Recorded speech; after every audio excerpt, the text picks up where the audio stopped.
Hello, my name is Colton Cooper, and I'm going to do my makeup assignment for Ms. Bodka's ELO Debate 1 honors class. The speech that I chose was King George VI's radio address in 1939 declaring war on Germany during World War II. In this grave hour, perhaps the most fateful in our history, I send to every household of my peoples, both at home and overseas, this message, spoken with the same depth of feeling for each one of you as if I were able to cross your threshold and speak to you myself. For the second time in the lives of most of us, we are at war. Over and over again, we have tried to find a peaceful way out of the differences between ourselves and those who are now our enemies, but it has been in vain. We have been forced into a conflict, for we are called, with our allies, to meet the challenges of a principle which, if it were to prevail, would be fatal to any civilized order in the world. It is a principle which permits a state in the selfish pursuit of power to disregard its treaties, its solemn pledges, which sanctions the use of force or threat or force against the sovereignty and independence of other states. Such a principle, stripped of all disguise, is surely the mere primitive doctrine that might is right. And if this principle were established through the world, the freedom of our own country and of the whole British Commonwealth of nations would be in danger. But far more than this, the pledges of the world would be kept in bondage of fear, and all hopes of settled peace and of security, of justice and liberty among nations would be ended. This is the ultimate issue which confronts us. For the sake of all that we ourselves hold dear and of the world order and peace, it is unthinkable that we should refuse to meet the challenge. It is to the high purpose that I now call my people at home and my people across the seas who will not make our cause their own. I ask them to stand calm and firm and united in this time of trial. The task will be hard, there may be dark days ahead, and war can no longer be confirmed to the battlefield. But we can only do the right as we see the right and reverently commit our cause to God. If one and all we keep resolutely faithful to it, ready for whatever service or sacrifice it may demand, then with God's help we shall prevail. May He bless and keep us all. So, my annotation is King George begins his speech by getting everyone's attention. He begins by saying, "In this grave hour, perhaps the most fateful in our history," and that got people engaged. People became engaged when they are told that something's going to be the most fateful in their history. Then the next sentence is, "I send to every household of my peoples, both at home and overseas." And the people trusted the king, and at this point they were listening attentively to his message. Next he says, "This message spoken with the same depth of feeling for each one of you as if I were able to cross your threshold and speak to you myself." He's saying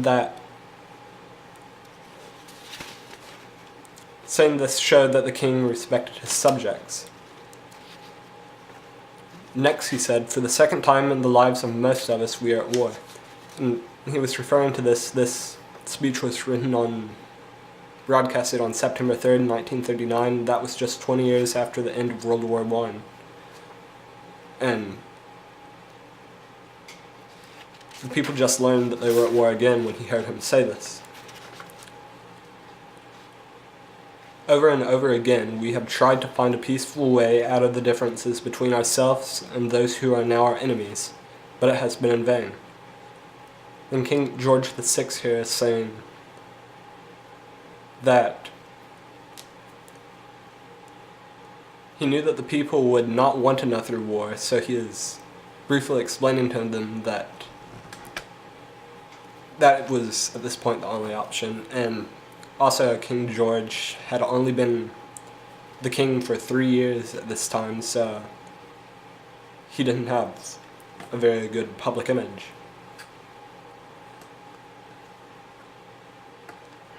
We have been forced into a conflict, for we are called, with our allies, to meet the challenge of a principle which, if it were to prevail, would be fatal to any civilized order in the world. And the principle of the Nazi Party is what King George was referring to here. In this sentence, King George was informing the people that if Germany wins the war, the results would be catastrophic. It is a principle which permits a state in the selfish pursuit of power to disregard its treaties and its solemn pledges, which sanctions the use of force or threat of force against sovereignty and independence of other states.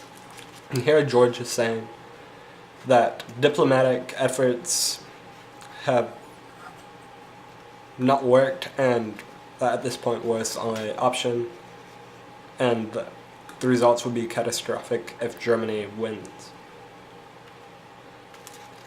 Such a principle, stripped of all disguise, is surely the mere primitive doctrine that might is right, and if the principle were established through the world, the freedom of our country and of the whole British Commonwealth nations would be in danger. And at this point he is still saying that defeat would be catastrophic. But far more than this, the people of the world would be kept in bondage of fear, and all hopes of settled peace and of security, of justice and liberty among nations would be ended. Here he is saying that if Germany were to succeed, the principles of the Nazi Party would guarantee that everyone was in fear, and there would be no justice, liberties, or freedoms. This is the ultimate issue which confronts us. For the sake of all that we ourselves hold dear, and of the world order and peace, it is unthinkable that we should refuse to meet the challenge. And his first sentence here refers to the question of whether or not to go to war, and the second sentence says that if the people were to continue living free from fear, that war is the only way to keep them living free. It is to this high purpose that I now call my people at home and my peoples across the seas, who will make the cause around.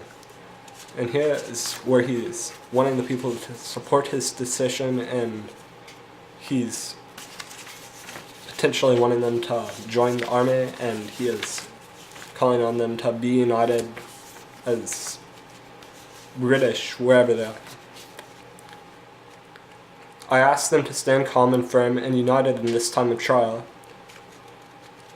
He wants them to be firm in their beliefs and to be united as British people steer in this sentence. The task will be hard, there may be dark days ahead, and war can no longer be confined to the battlefield, but we can only do the right as we see the right, and reverently commit our cause to God. If one and all we keep resolutely faithful to it, ready for whatever service or sacrifice it may demand, then with God's help we shall prevail. And here he is saying that war will be difficult and that it could last a long time. However, that's the right thing to do. And the people will need to make some sacrifices in order to win. And he tosses in here that the British people are on the side of God, and if he is on their side, they will win.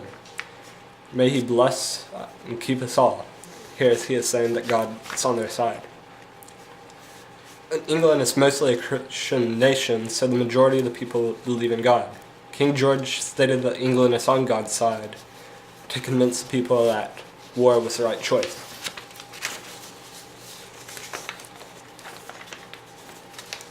So, when I annotate this text, I think that I can say that King George won his argument of whether or not to go to war on the side that England should go to war, just because of the many things that he uses to persuade the English people to go to war. And also King George had very big stutter, which was bad for his public reputation, and this was his first big speech as king. So because this speech was such a success and so motivational, the people supported it, and it helped for him to be more liked as a king across England, and eventually the Germans were defeated, and the end.